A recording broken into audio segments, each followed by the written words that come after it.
10 seconds remaining. Dire team pick.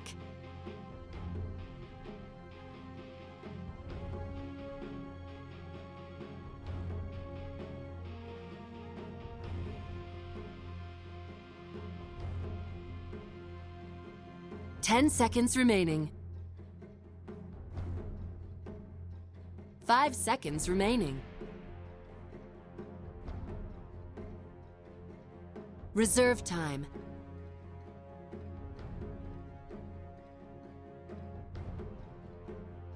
Sand King. Radiant team pick.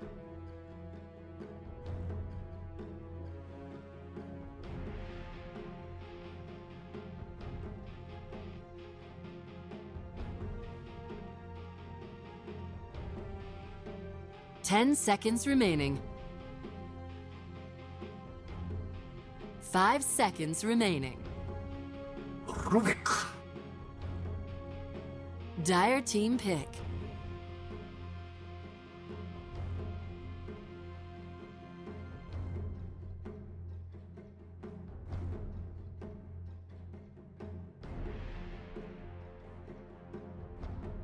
Ten seconds remaining.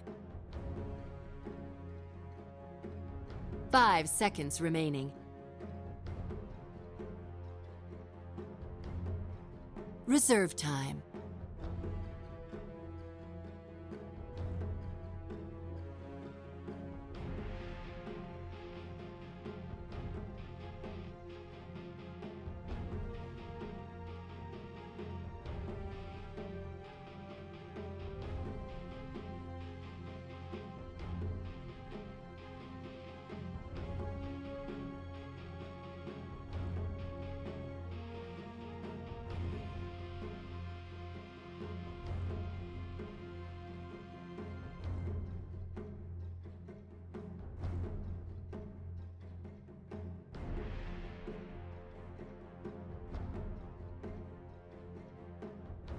Ogre Magi! Radiant team pick.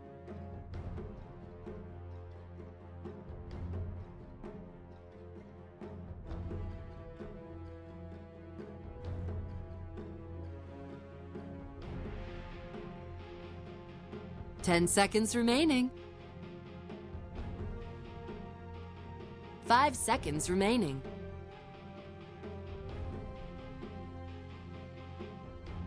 Reserve time.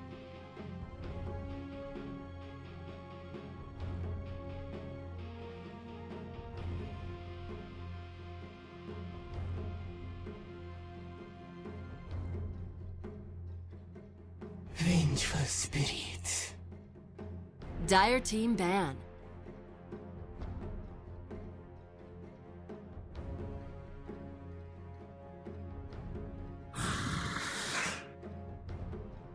Radiant team ban.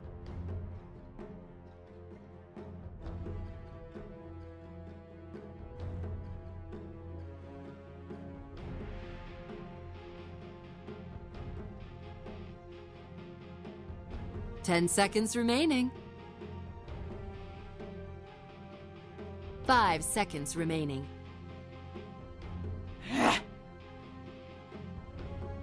Radiant team pick. Assassin.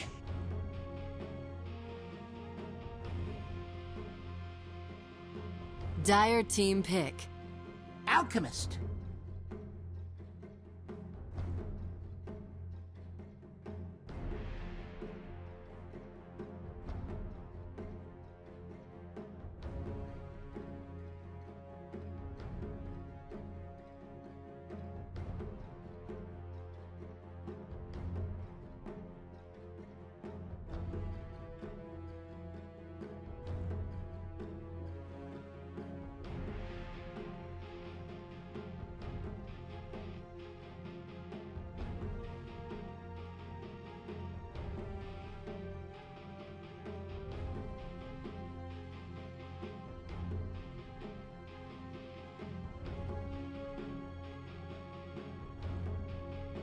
Ten seconds remaining.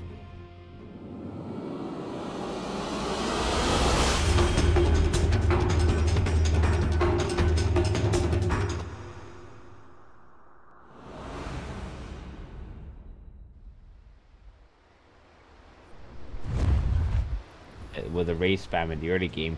We'll see what he decides to do. It looks like he is going to save laning. I'm not sure how they're laning actually. Okay, he's going to be mid by the looks of things. So the Alchemist is going to play up against the Shadow Fiend in the mid lane, and that does mean it's going to be a little bit annoying for him, but the Yoga Magi can try and keep him safe, and he can rotate into the jungle very early and give room for someone like the Disruptor to sit in the mid lane and get his early level 6. As the Alchemist is just a greedy hero. It's just a hero that wants to get levels, it's a hero that wants to get farm, and once he has those things, then everything is going to be good to go. Acronyms upgrades, this game is amazing as well. All 4 Acronyms upgrades they have on the team is insanely good. Disruptor, probably the best one with the Static Storm upgrade. Oh, I don't even know if that's the best one. I mean, Weaver's reduced cooldown with a time lapse, plus you can use it on other heroes like the Alchemist. It's amazing as well. The extended range and Borrow Strike is great. The Ogre Magi is even great, like with having your double Fire Blast available, which does make him a pretty bursty hero, by the way. So I like it. The mid game is strong with Clutch Gamers lineup, and they're never really going to be in a position where it's like, okay guys, we can't get any more farm, we can't scale any further, because this Alchemist will make sure that they are having an infinite scaling possibility. Back himself away. Not going to be happening though, as they shoot out the shots with the Tusk, and that is going to be the first blood on the Sanking. He did skill up his Borrow Strike for that as well, so a little bit unfortunate. Does mean that he doesn't have that Caustic Finale available for the laning stage, but I guess he doesn't really need any strong laning stage anyways, because he's in the safe lane, whereas this is RRQ going for a trial lane in the off lane, trying to... I'm not sure if this is like them dodging out the Weaver, or they actually want this to the way they put up the lanes. I'm not sure. I actually feel like these lanes are maybe better for the side of RRQ, because they can pressure the Sankin with a Vengeful Spirit no matter where they are. And the Nyx Assassin is going to be having a decent time against this Pure plus Disruptor. Like, it's okay, he has lots of regen. He'll pick up his Poleman Shield in a moment. He will get his level 2 very decently. And I don't think they have a way to actually, like, completely destroy this Nyx Assassin in the lane. It's a way too tanky hero to zone out that easily. Mid lane, the Alchemist versus the Shadow Fiend. Alchemist so far having decent last hits, but it's only going to continue for a limited amount of time, as of course the Shadow Fiend, you know, it's how the hero works. The more last hits you get, the more damage you do, and then the more easy the next couple of last hits becomes. That's just the kind of hero it is. The Abaddon, or what's called the Alchemist, needs to get a lot of work done in this game, as he's pretty much the bane and boon on that team, and what timing his Radiance is going to be online will enable Clutch Gamers to stop this pushing power from RRQ to be happening from backspells. Give a couple of regarded hits to the Tusk, just make sure the Sand King in the meantime trying to get some levels for himself. He is level 2 right now, and test this creep camp that got pulled. He will pull it for the next time as well. Oh, but he aggroed it a bit too early. He actually won't be able to pull it now. Or maybe. Yeah, he actually slowed it just enough so that it worked, but the Rubik goes in and he's like, nah. Not happening. Fortunate, but you know, the Sankings will have an okay time. He takes this level. More strike onto the Vengeful Spirit will be Magic Missile. That looks like he's going to take a lot of damage. The meantime, Lift comes out as well. They try to burn him down, but the Yoga Magi is being so goddamn annoying. It's bashing out in the face. And looks like Bombax might be the next one to fall. They have another Magic Missile in 1 second. Looks like he is indeed going to... Oh, as I say that though, the Sanking barely gets in time to get that Borrow Strike off. Kills the Vengeful Spirit. The Yoga Magi will survive as well for the time being. 5 seconds to go for the next shots. The Sanking needs to get himself out of there.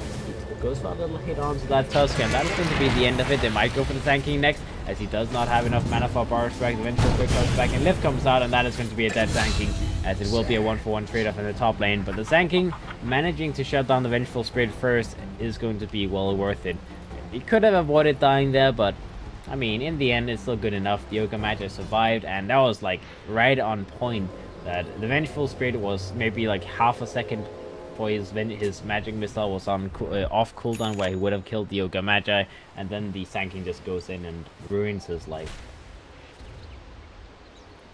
Bottom lane, in the meantime, the Nyx Assassin almost level 4, so he's having Last hit wise, he's also sitting on 16 last hits, so that's not really much stopping this guy from having a decent laning experience. He's doing everything he can in his power. The Sand King is sitting on 10 last hits himself, so he's a little bit behind. And as for the mid lane, very even, 18 for 19, so only a small lead for the Alchemist. And the safe laners is also pretty much neck and neck, 17 for 19. There's not much separating the two teams at the moment.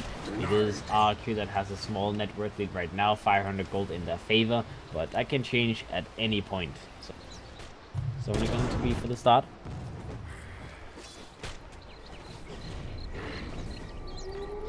Radiant's middle tower is under attack. I can't even say that like one offlane or the other is doing better, because both offlaners is getting a good amount of farm, they're getting good levels. The Ogre does get picked off here by the Shadow. Radiant's middle a nice tower pick is off. under attack. Up his souls a little bit. He's now sitting on 24 souls. He's having an okay time, doing a good amount of damage as well. The Alchemist, he is going to be well on his way towards level 6, and if he gets level 6 without having to leave the lane, I'm sure his early game is at least secured. Afterwards, he can just go into the jungle and, you know, continue farming where he left. He doesn't need to worry about anything. Looks like he's going to be going into the jungle. He does have that arcane rune still ticking, and he wants to take this stack, which is going to secure him his level 6. That's what this Alchemist is doing. He's, you know, abusing the bloodlust from the Ogre Magi. He's making sure he gets his levels up and running, and the second he's level 6, you know, jungling is going to be very easy for him. The Ogre Magi will even continue to stack a little bit for him if he has some more camps to work with. And yeah, he's having a good time. He's toggling, he's using healing salves and whatnot, so he's going to have a good time. 32 lasts right now, the Shadow Fiend, not even having the same amount of experience at the moment, so as long as they can continue to stack for him, I would even go as far as to say that the Alchemist will outfarm the Shadow Fiend in the early game. More than just net worth wise, because obviously Alchemist gets more gold whenever he gets last hits, but also actually getting more last hits.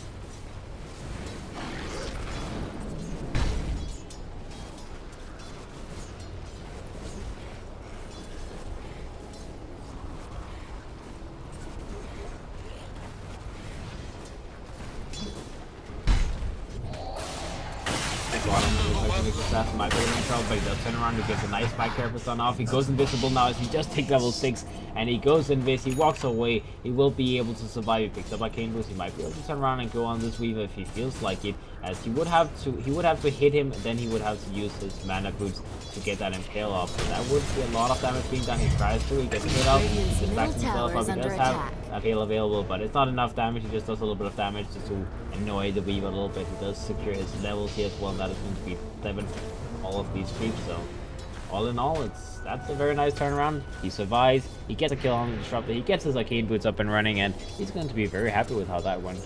In the meantime, top end, they also brought down Sand King with the Tusk finishing him off. So another kill going to the side of RRQ. They're now 5 for 1 as Clutch Gamers. They're dropping a little bit behind here in the early game.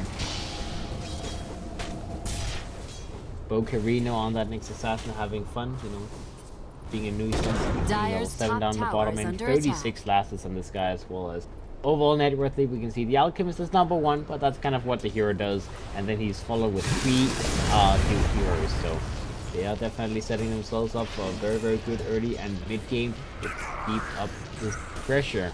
And the Weaver plus the Sand King, both of these heroes, they're kind of dropping behind. I mean, the Weaver doing his very best at keeping up with Vengeful Spirit, but the Sand King, for one, he is way underfarmed compared to what the next assassin is, man.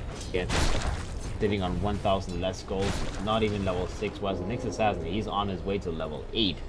That is a pretty big difference. The next assassin is now making rotation to the top lane with his Vendetta, as he wants to abuse that early lead that he has and get some more kills. The best hero he can kill would be, well, the Alchemist is probably the best hero, but it's unlikely you can kill him without like a 3-man smoke gang. Killing the next best hero would be the Sand King, stopping his blink timing and his levels going any further. Assassin is sitting here though, maybe wasting a little bit too much time. Not wanting to move in this area. Now let's see if the assassin goes in. Oh, tries to go for a very nice reaction, and the Sand King getting that Sand Storm off, and now he gets stuck, he gets stunned, he gets control, he might be a little bit in trouble, as the Nyx Assassin trying to run him down, does not listen to available just yet. In the meantime, the Weaver makes rotation to the top lane, goes in, shoots out his goal, gets a kill on the Nyx Assassin. Maybe they get him as well. They touch drop down first, the Nyx Assassin turns around, gets a kill in Sanking, but it looks like the Nyx Assassin will die either way. He gets a spike pressure done off. They're still going to be chasing him. They don't want to give up this kill, and I'm pretty sure they will be able to get it. The Weaver goes in, gets a double hit off. Not enough to kill the Nyx, he still survives. The Weaver might be able to trouble, goes to the timeline, will be like the moment. Kinetic still controls Vengeful Spirit. He is going to be put in place. They do have the glimpse available as well. They don't want to go for this yet. They might be forced to do that. They glimpse him back on that Vengeful Spirit. They finally bring him down, but the Nyx Assassin goes in, 2-man impale. They kill the Oka, they kill the Weaver, they kill the Disruptor. They lose no one on RRQ side. What the actual hell? Like, not using the glimpse straight away, thinking they would do enough damage, just always thinking it would be enough. I don't know, man. Clutch Gamers. They made so many small misplays there, and RQ, they played that so goddamn well. As I mean, Clutch Gamers, he was like, yeah, sure, we have enough damage for the Vengeful, but then a simple like 2-stick or something like that was enough to keep the Vengeful Spirit alive, and then he had to use the glimpse delayed rather than just instantly using it. And now they might lose the Sanking again as another magic missile comes out, and that is going to be Kel'Thuzad's next kill on the Sanking. He is sitting on a, let's see, 2-1 and 5 score right now. He's level 7. And net worth wise, they're suddenly banking up a lot of gold inside of RRQ as they're 10 for 2.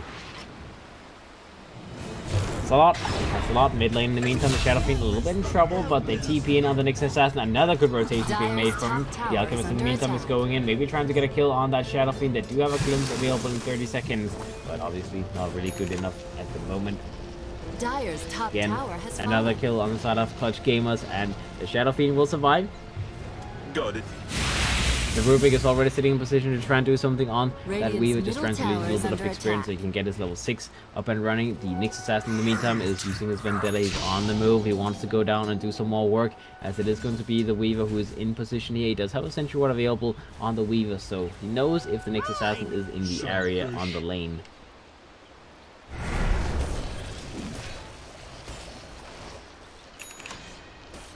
Alright, the Shadow Fiend moving towards his Shadow Blade. Have 1500 gold, so interesting items to go for, but it is not a bad item to go for. You can always go for those like point blank Regum bombs and hope to get a quick kill on the Alchemist if you're lucky. The Vengeful Spirit almost has his Dragonlance completed as well. He's going for Smoke Gang together with the Tusk. They want to try and find the Alchemist hiding in the jungle. And looks like they want to use the Shadow Fiend as well. He did use those races in the mid lane, so kind of obvious that he's smoked. And the scan comes out from the Dire side. They know what's happening. The Alchemist needs to get himself out of here, but he's walking the other way. Don't go this way. Static Storm comes out. He's trying to bait down a little bit. Another armor. He does manage to top of the armor nicely though. And looks like the Shadow Fiend will be taken down. The Vengeful Spirit tries to go for TP out. He will be killed as well. So the turnaround does happen. The bait is real from the side of Clutch Gamers. They baited very well with the Alchemist. Sadly, they just could not keep him alive throughout this fight. It is still a one fight, but it could have been a little bit better if the Alchemist survived. It was very close to being able to do so. One armlet toggle would have been enough, but didn't get it off. And well, 1500 gold is still going to be a very, very nice bounty for the side of Clutch Gamers to grab. I'll take away a little bit of that lead from the side of RRQ and continue to farm. The Alchemist is sitting on 1600 gold on top of his armlet, so that Radiance is going to come online at the expected time as long as he can keep this up. Looks like that is going to be the case as well, so I like what I'm seeing, the Sanking. He's the one who's a little bit behind on the side of CG, as I mean, been having a difficult lane, and it looks like his net worth is also kind of reflecting that. He's not really getting that many last hits, maybe a little bit of a CS gold in the mid lane, missing like 2 of them, but oh well, happens. Disruptor level 6 as well, used the Static Storm once already, setting up a very, very nice fight for his team. The Weaver does have the Lincoln Sphere on the move. He does have Treads completed as well, Aquila, so a lot of small items just to set up for some stats and survivability. Level 6 in the bottom lane. Just jumps on, and kill comes out, and that is going to be a dead Ogre, and Rubik will finish him off. Vengeful Spirit's Dragonlance will be up in a moment as well. He's very tanky at the moment, still less farm than the Weaver, surprisingly enough, considering how many kills this guy have been managing to get for himself. But I guess at the same time, the Weaver has been able to get a solo lane for himself a good part of the game, and he's been able to get a lot of decent kills recently, just grabbing that Shadow Fiend kill, for example, which is worth a lot of gold. Dire's structures are fortified. Right, bottom T1000 taken down by RRQ. Tries to get some mission down, but the Weaver's going to be interesting. Barfrag comes up, stolen Barfrag. They impale the Weaver as well. They have a mythic magic missile. They get it up. If he doesn't just die anytime, they kill him. Finally get him down. That was force done one by one. As they brought down the Weaver, not allowing him to use the timers. In the meantime, the Echo Saber comes out. And Kuka tries to go for a swap to stop that Echo Saber for Epicenter from being used on that Zanking, but it's not going to be good enough for the Neutron Assassin.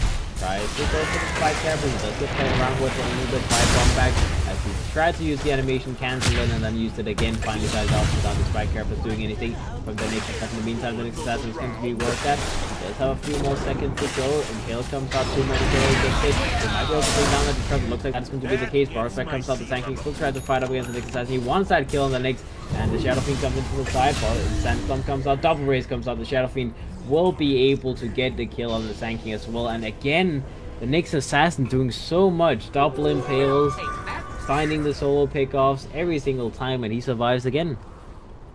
This guy is playing the Nyx Assassin so beautifully. 2-0-6, still not having a death to his name. He's getting lots of assists for his team. He's setting up a ton of kills as well. And now he has his Midas completed, so his farm is going to skyrocket very, very quickly. See what else happened. Looks like the Shadow Fiend found a little solo Regum bomb on that Weaver. That's going to be a nice follow kill as he already died once in the bottom lane. 2 bomb backs, he gets swapped in the bottom. They go on him, they hit the snowball as well. Cage Ball comes out from the Rubik. He lifts up the Disruptor, trying to keep him in control, but that is going to be all they can get. Yoga gets taken down, and the tower follows up with him. Brother wants to try and keep on pushing and taking Cage Tower as well, as they will keep that inside of CG, but I guess they will have to give up for now. Zanking. Continue jungling, just stack up this little camp, maybe stack it for the Alchemist or himself or something like that. The Alchemist in the meantime is sitting on 4.5k gold, so his Radiance will be online at roughly like 16-17 minutes.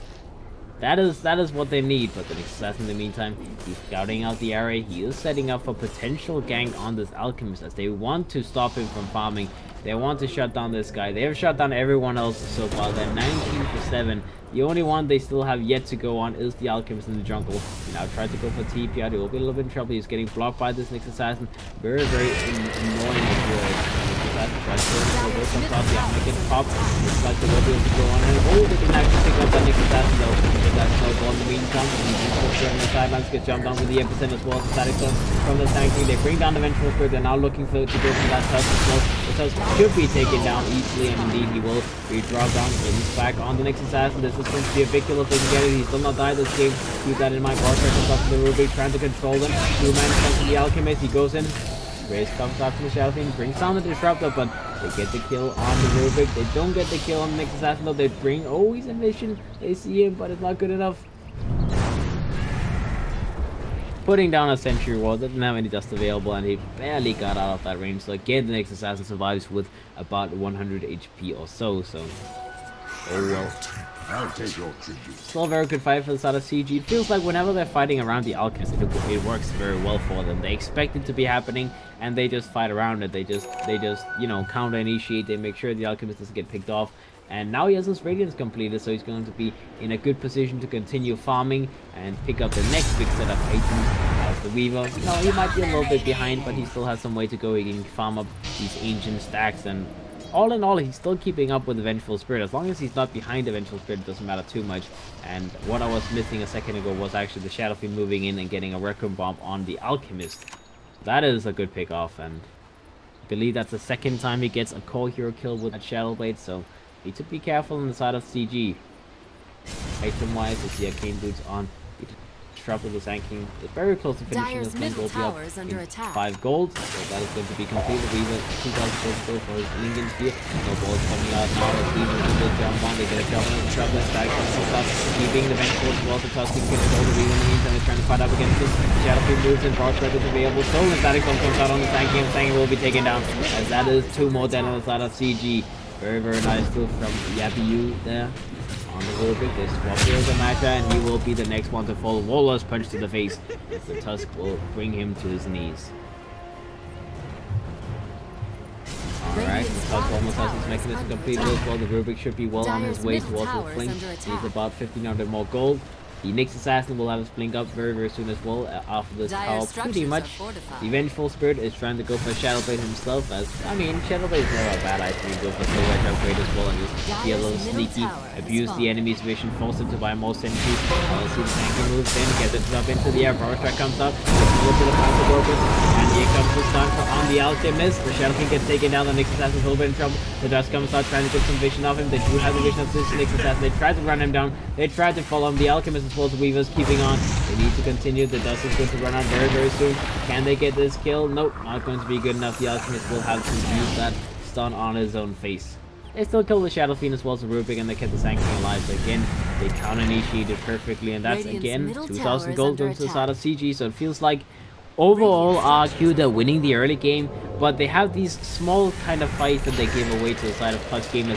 All of these small fights is worth 2,000 or 3,000 gold to CG. So that is, you know, all of these gaps that this goes back, you know, they go up and then they go down, they go up and then they go down, they go up and then they go down.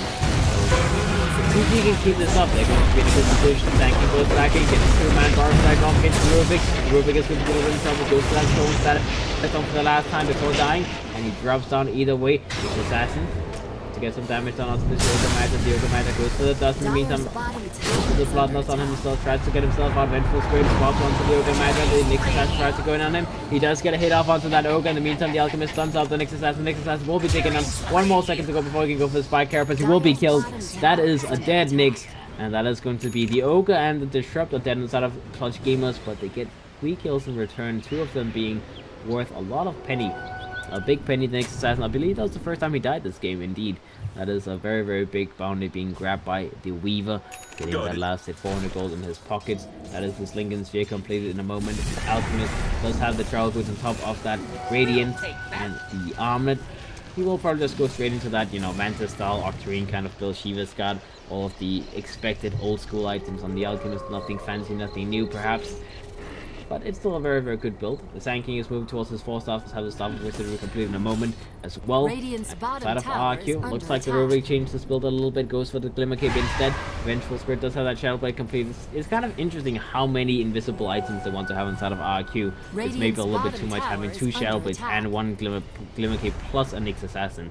That's maybe a little bit on the high side of things, but Radiant's bottom well, the Shadow Fiend completed Dragon Lance, and he is well on his way towards his Butterfly. He wants to get some early damage output with the Eagle Song being completed, and an early Butterfly is very powerful on a hero like the Shadow Fiend.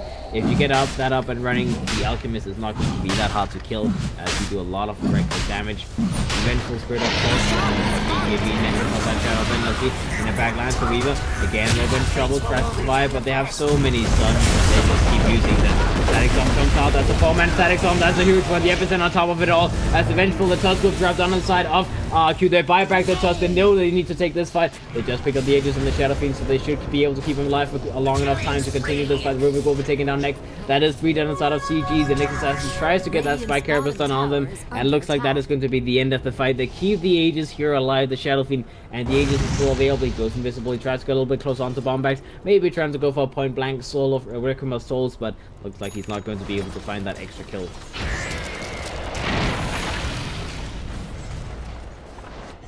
Alright, that was a very good fight for the side of Clutch Gamers though. As they go in, they get a 4-man Static Storm with an Epicenter on top of it all. They get 3 kills, and sure, they lost Roshan, but they got a very good fight afterwards. The Alchemist is still going to be roughly 4,000 gold ahead of the Shadow Fiend. His Mantis Style will be completed in a moment, as he only needs about 400 more gold. The Sand King's 4 staff is going to be available if you want to buy it now as well, so a lot of big items being picked up. The Weaver's working towards the Maelstrom, so some more damage for him.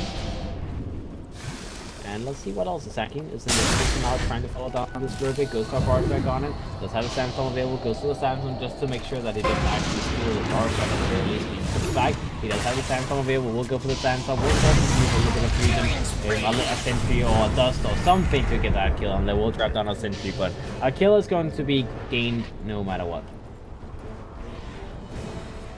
I'll take your tribute.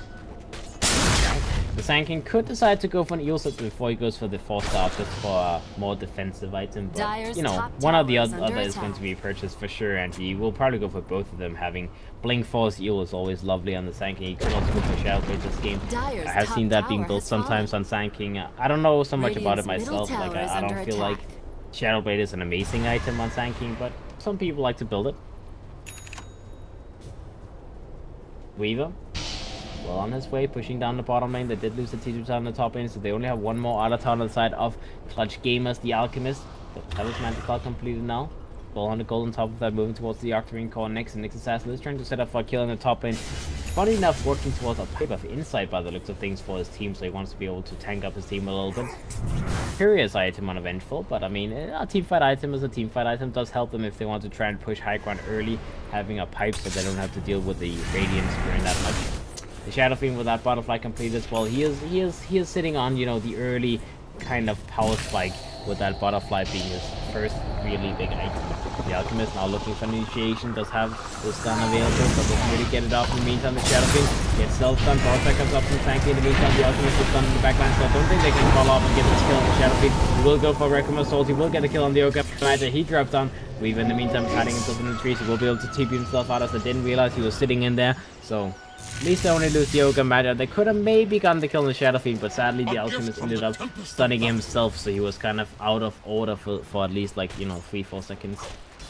Unfortunate, but it's only an Ogre Matter. It's like whatever, you know, he's worth 3,000 gold, so if he dies as the only thing that happens, then it doesn't really matter that much. The Sand King is now thinking about going for an Academ Scepter as the next item. I'm not sure if this is a good idea, considering you have an Alchemist on your team. Sure, Academs is important and very powerful on Sand King, but I kind of feel like you can get away with at least like one or two more items, small items before you need the Academ Scepter, and at that point the Alchemist should be fat enough to give you an Academ Scepter. So I feel this idea might be a little bit weak. Like, if anything, you rather want to go for like an Octarine Core, just so you have lower cooldowns on your Flame Falls and all your spells, of course, and then once you have that Academ Scepter, your spell usage is going to be that. We'll see if he decides to change it up or if he just goes through with it. I guess it also depends how greedy the Alchemist wants to play it.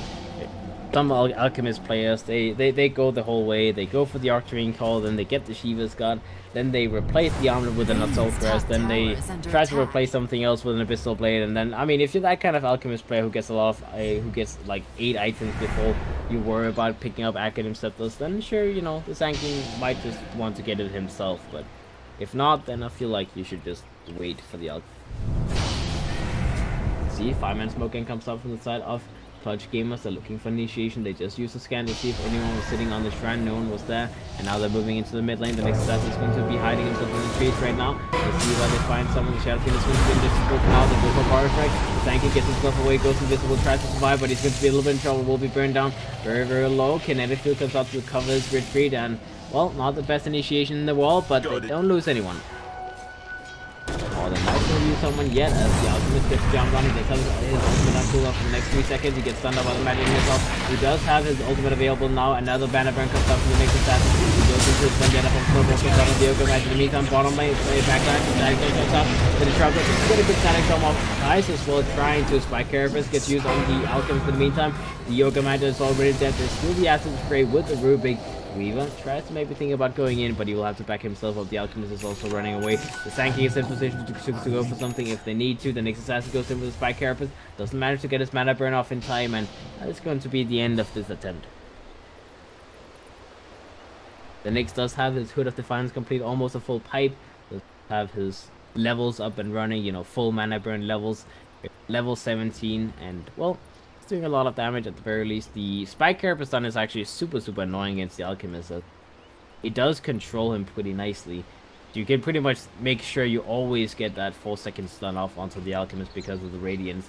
And the Alchemist is not quite ready to go for a full-on high ground defense, I feel like, because he doesn't have his Octarine Core completed yet. He needs 1,000 more gold before that's going to be completed, and the Shadow Fiend, he is scary as all hell. I mean, 4,000 gold on top of a Butterfly plus Dragonlance Shadow Blade completed at the moment. His damage output is going to a little bit difficult to deal with, especially with all of the negative armor they have from the Shadow Fiend, from the Vengeful Spirit as well. It's going to be good.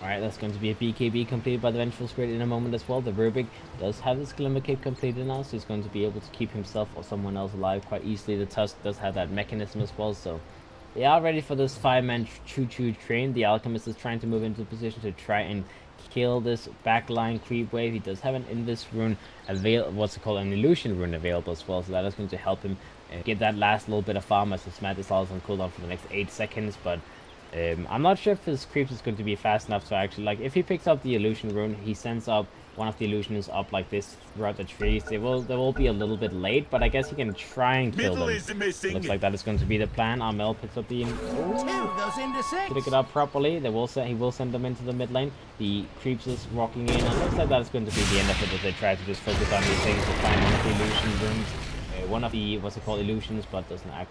In the meantime, the other one is riding down the mid lane. Will pull the creep wave in the mid lane and just go towards top with it. He's just making sure he pulls it all the way, and yeah, I think we'll be good to go. The Alchemist will just continue farming, finish up that Octarine Troll while he was at it. He's farming the top area in the meantime, and you can see that gold ticking up slowly and surely as the creeps is dying.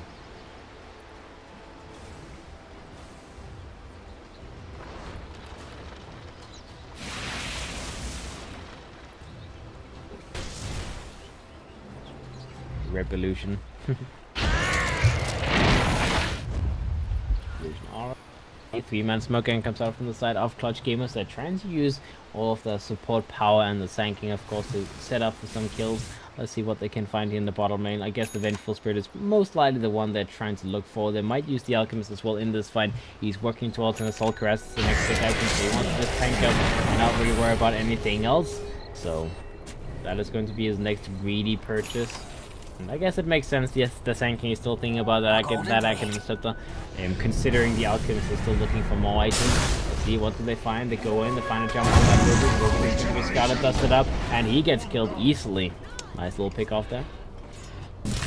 Weaver does have his Desolate completed now as well, as he decides to go for that instead of the Maelstrom, and that makes sense. I mean, the Alchemist doesn't really benefit from a Maelstrom at all, so Desolator is going to make him able to do more damage. It gives them more pushing power, and they have a BKB on the Vengeful Spirit, so, you know, Maelstrom doesn't really make as much sense. The Shadow Fiend now completed his Satanics. That is going to be a very, very big power upgrade, as, you know, a lot more damage, a lot more HP, and the lifesteal effect is also going to be pretty damn decent. The tier 2 tower on the bottom lane gets taken down from the side of Clutch Gamers. That is the first tier 2 tower they bring down, so, you know, slowly putting their own mark on the map, taking away towers and whatever from the side of RRQ. As RRQ, in the meantime, they don't really have anything they can gain on the map except for pushing high ground and obviously wait for Roshan to respawn, and he will be up in about 10 seconds, so that is going to be the next mark that RRQ wants to take for themselves.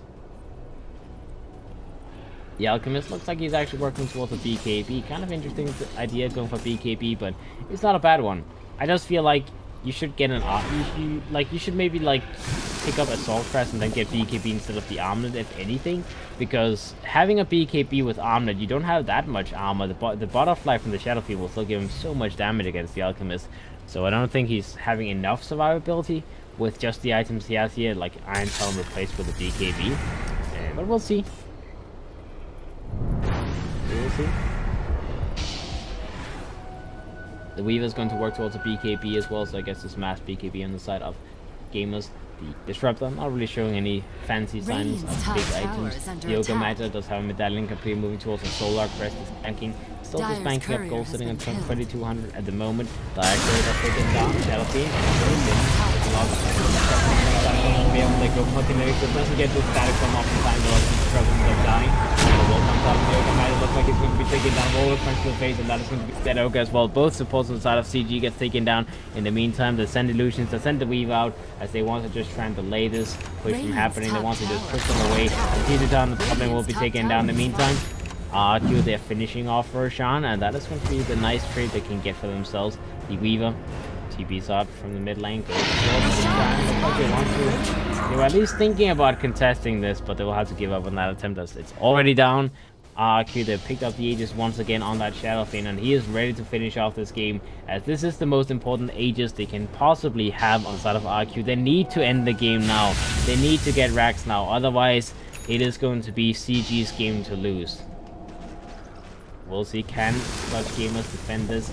Can they do it? There's no BKB on the Shadow Fiend, so they still have the magic powers. They both are forward the Shadow Fiend. Very nicely done. They keep control back from the Shadow Fiend. A lot of fighters, not enough though. He tries to heal up with that Satanic as well. He will be stunned up by the Alchemist. Will be controlled half HP, 1/3 still having the 80 available. Of course, Monster comes out. The Shadow Fiend might be able to control. He will be burned. That is to the 80, so they need to keep themselves alive. The Alchemist will get the kill on the Vengeful Spirit as well. He's spawned on the Shadow Fiend. He might be able to turn around and fight. BKB on the Alchemist keeps him up and running. They go for the epicenter. They get the Shadow Fiend the second time. The Regum bomb does so much damage to everyone on the side of Clutch Gamers, but they don't die. Only the Sankey drops down the means of the next leg. Gets the spike everything off onto the Weaver. The Weaver might be a little bit in trouble. Looks like he's going to be taken down by the snowball off the Tusk. He blinks himself away after killing the Weaver. In the meantime, they chase the Nyx Assassin. He tries to get a blink away, but he gets control. He gets sent back. The Disruptor gets killed by the Nyx. The Ogre Miter is still trying to fight. The Ogre Miter might be killed as well by the Roar's Punch from the Tusk. They get so many kills, and now the Alchemist, no mana, very, very low HP as well. The Sankey comes in. Bar strikes up the Nyx Assassin. Another spike Carapace. And what the hell is happening? This Nyx Assassin is just keeping everyone here. He's just playing with them. The Alchemist does get a kill on the Rubik in the meantime, and this Tusk and the Nyx, these two players can clap themselves in the back as they made sure a disastrous high ground push did not go as bad as it should have. I mean, this Nyx is just unkillable. The pipe is keeping him very, very healthy, and he just uses Carapace stun after Carapace stun after Carapace stun. They killed the Weaver, they killed the Ogre, they killed the Disruptor, and they were the ones being chased. But they just turn around, get a kill, walk away, turn around, get a kill, walk away. And I don't know, man. These two people is just doing so much work.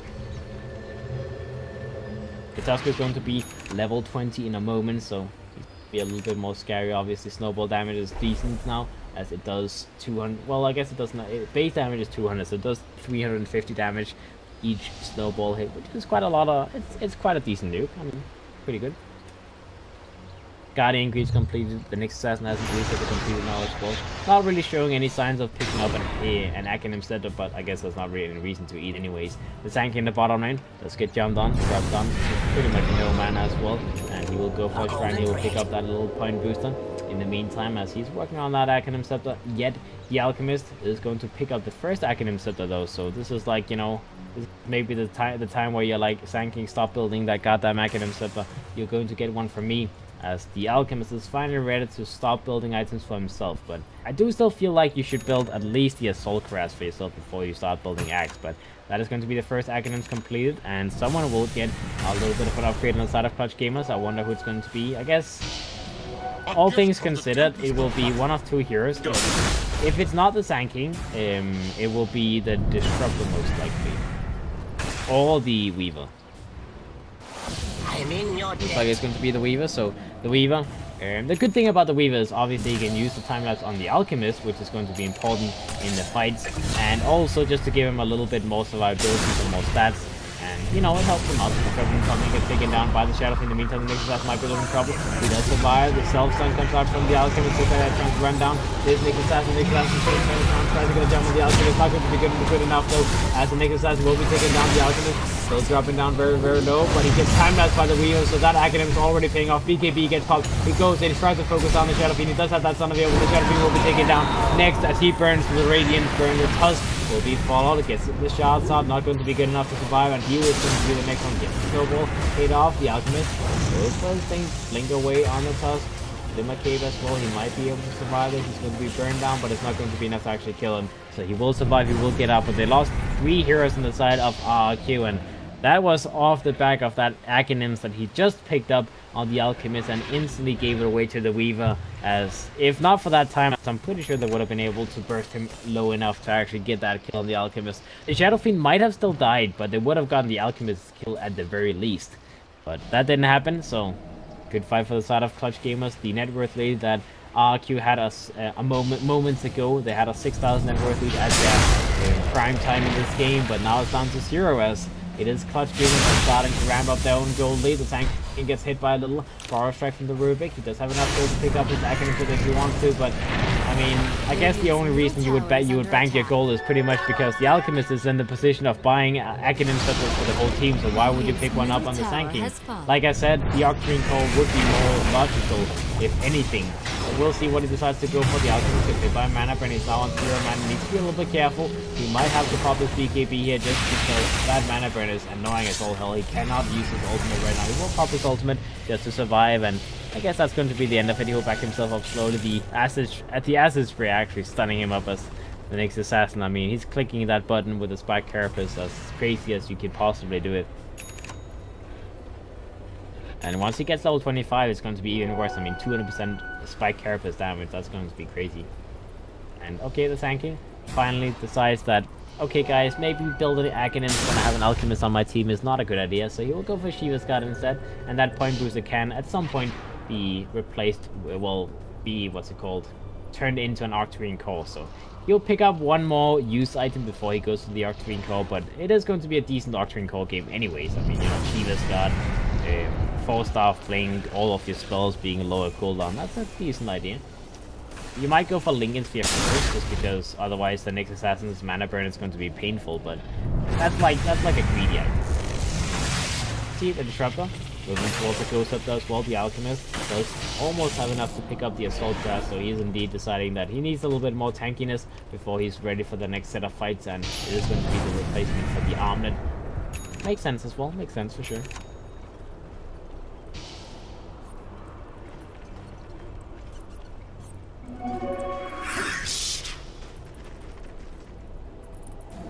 Alright, now I like his itemization, as he might still keep the Armlet just because he can replace it with the KB, but I guess selling it doesn't really matter too much. That pretty much just gives him enough gold to go for the buyback in case he dies. Assault Crash is completed, he's going to TP in towards his team and hopefully help him. He TPs to the mid lane and fighting on a little one-man wall. Time that comes out of the Okamite, it will only give him a couple of seconds to work with though. He's going to be taken down. Back on, try to pull burn down assassin. He will be taken down with that FP signal. They focus on, they try to go for something more. The Sandstorm comes out. The Rubik, in the meantime, the Rubik is going to be run down. They try to focus on someone else. The Sun comes out. The Vengeful gets hit, and the Vengeful will be taken down as that gem on the Weaver showing up and doing a lot of work against that Vengeful Spirit, trying to get a little wrap around and help the Rubik survive, but he ends up dropping down as well. The Tusk in the bottom lane gets gone on as well, and that is another gem dropping down and being given away to the side of CG as they just purchased their own, and now they will have a bonus one as, you know, happy days having an extra gem. And now buyback comes out from the side of RRQ. They buy back the Nyx as well as the Vengeful Spirit. They go in. Back Carapace stun comes out on the Alchemist. Timeless comes out to keep him alive. Nyx may have been a little bit too far out of his comfort zone as he gets dropped down again. That is 90 seconds without the Nyx assassin. This could just be the game ending as the Shadow Fiend, he's doing his very best at fighting up against these heroes. He's keeping the Alchemist at bay. He does have that Crystallis with BKB available, so his damage output is insane, but it's not good enough. He's only one person. He gets forced on force. While comes on the Vengeful Spirit, might have to give up his own life to keep that Shadow Fiend alive. The Shadow Fiend will live, but the BKB gets forced out. The Vengeful Spirit drops down again, and he uses buyback the same as the Nyx assassin a moment ago. Now the Shadow Fiend is going to be the only one surviving. Grims comes back on the Shadow Fiend. He gets controlled. He gets stunned up by the Alchemist in a second. Lift comes out on the Alchemist, but he gets a 1 second stun off, and that is going to be the Shadow Fiend burning, dead for 90 seconds, no buyback, and RRQ, they will lose the bottom set of frags and possibly lose the game as well. And CG, the Okamata, he is like pinging, go for Ancient, go for Throne, as they have no buybacks available, but they'll just go for the safe play, and GG will play will be called either way. It's RRQ, this is too much damage being done. This is not repairable. You use buybacks from all your heroes, you lose them all, you get no kills, you lose the base. That is just way too much of a shift in things that you cannot play around it. I mean, the Alchemist in the end probably had like, what, 12k gold on him or something like that banked up, so if they were to back up from this push, if they didn't manage to finish off the Throne, then they would have picked up like 3 more Academic Scepters or something like that, and it